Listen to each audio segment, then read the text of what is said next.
नमस्कार, MP news cast में आपका स्वागत है। मैं हूं आपके साथ दीप्ति भटनागर।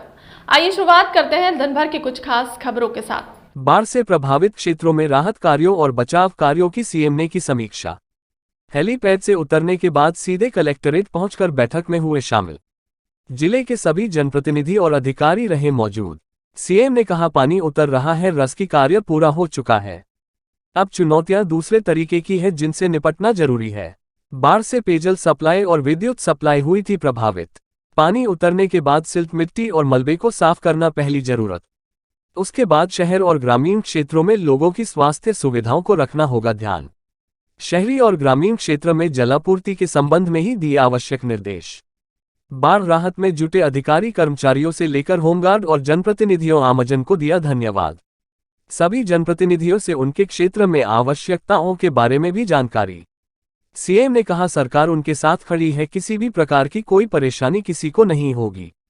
बाल उतरने के बाद तमाम अन्य सुविधाएं मुहैया कराने में जल्द व्यवस्था करने के दिए निर्देश। इसके बाद पारदर्शिता से नुकसान का आकलन कर जल्द मुआवजा देने की बात कही।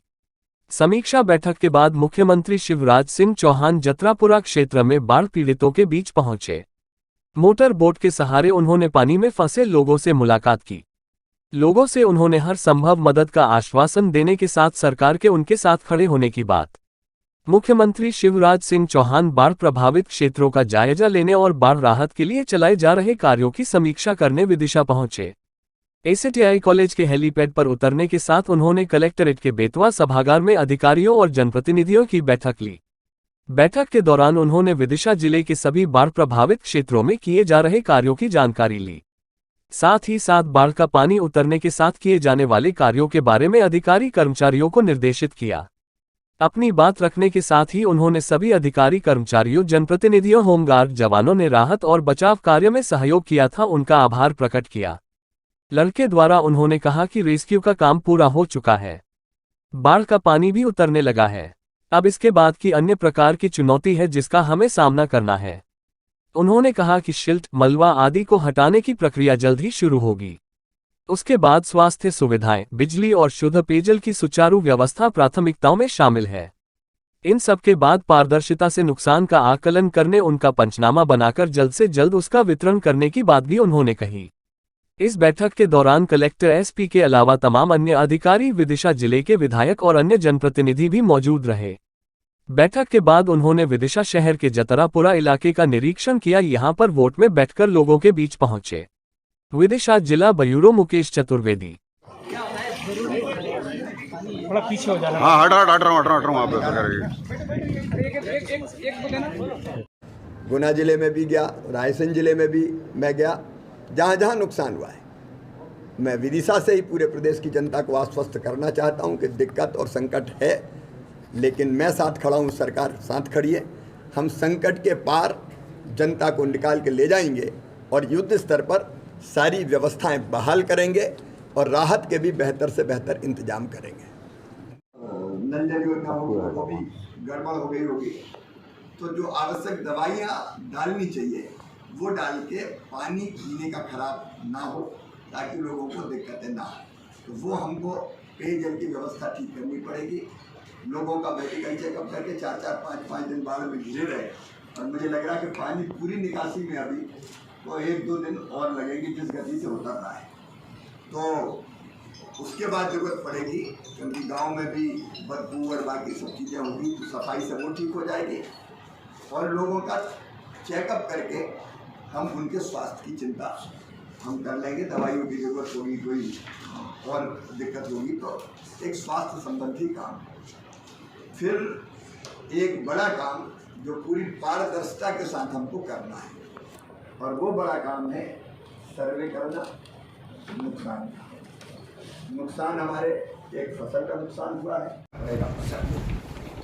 आपको जितनी चीज चाहिए कि भोपाल से आसपास से वो भी मैं भेजूँगा। आपको जो मशीनें चाहिए वो भी मैं भिजवाऊँगा, क्योंकि इसके बाद घरों में पानी घुसता है तो कहीं सड़ा हुआ अनाज, बाकी चीजें ये बदबू भी मारेंगी और इसके कारण बीमारियां भी पैदा हो। हम लोगों ने कोशिश की कि पशु बच जाए, लेकिन फिर भी हो सकता है ऐसा कि जितनी सूचनाएं कि कुछ पशु बहे जी, तो पशु उनके सब उसके कारण उनको मैं विदिशा देखता रहा हूँ।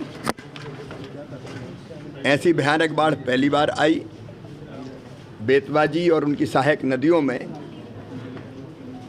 और 65 की हमने नहीं देखी लेकिन लोग ये कह रहे हैं कि 65 जैसी ही, कुछ कहते हैं ज़्यादा थी, कुछ कहते हैं थोड़ी कम थी, लेकिन वैसी भयानक बाढ़ थी।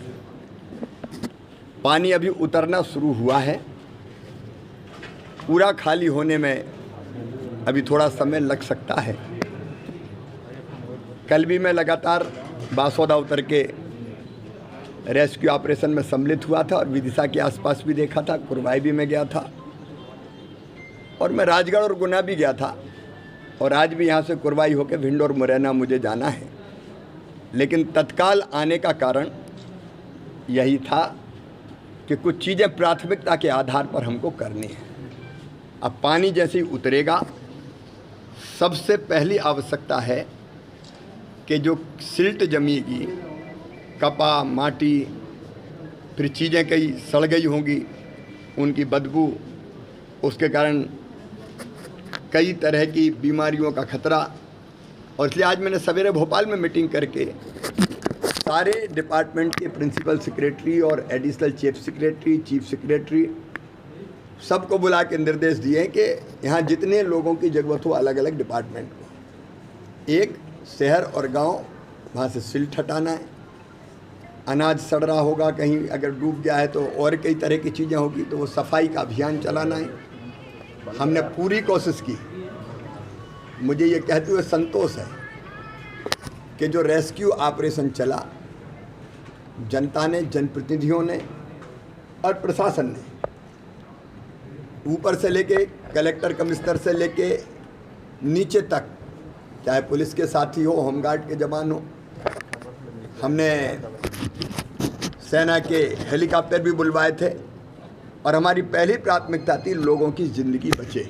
ये संतोष है कि रेस्क्यू करके कई लोगों को हमने बाहर निकाला। होमगार्ड, एनडीआरएफ, एसडीआरएफ की टीम ने निकाला, जनता के लोगों ने भी, जनप्रतिनिधियों ने भी पूरा साथ दिया, और हमने हेलीकॉप्टर से भी लोग निकाले।